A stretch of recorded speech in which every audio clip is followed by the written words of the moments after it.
May inihahanda ng draft resolution hinggil sa kontrobersiya sa West Philippine Sea sa 31st Asia-Pacific Parliamentary Forum o APPF na bubuksan sa araw na ito sa Philippine International Convention Center o PICC sa Pasay City. Ito ang inihayag ni Senate President Juan Miguel Zubiri na siya ngayon ang host kasama si House Speaker Ferdinand Martin Romualdez. Ayon kay Zubiri, marami sa mga Asian countries gaya ng Indonesia ang interesado din na ito'y mapag-usapan, ngunit para sa kanila ay ang kabuuan ng South China Sea kung saan nakapaloob ang West Philippine Sea. Ang kaibahan nga lang para sa Pilipinas ay kailangan nilang i-tone down ang lengguwahe ng resolution. Layunin nitong hindi maging bastos ang dating natin sa mga member of parliament ng China na kasama sa mga delegasyon na nasa bansa at dadalo sa forum.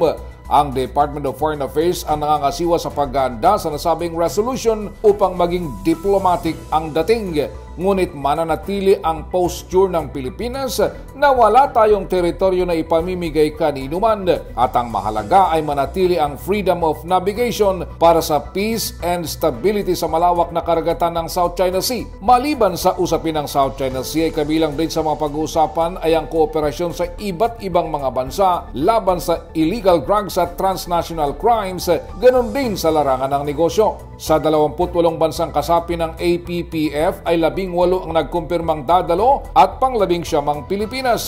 Kabilang dito ang Australia, Brunei, Cambodia, Canada, Chile, China, Indonesia, Japan, Republic of Korea, Lao People's Democratic Republic, Malaysia, Mexico, United States of Micronesia, Papua New Guinea, Peru, Russian Federation, Thailand, Vietnam at ang host na Pilipinas.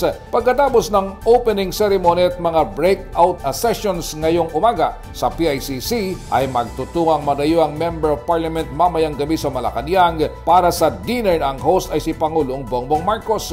Ang Asia-Pacific Parliamentary Forum ay taunang pagpupulong ng mga mambabatas mula sa iba't ibang bansa sa Asia-Pacific region at napag-uusapan ng mga isyong nakaapekto sa rehiyon at bawat bansa. Para sa MBC Network News, ito si Raymond Dadpaz, tuloy-tuloy sa pagbabalita at tuloy-tuloy sa serbisyo. Sama-sama tayo, Pilipino.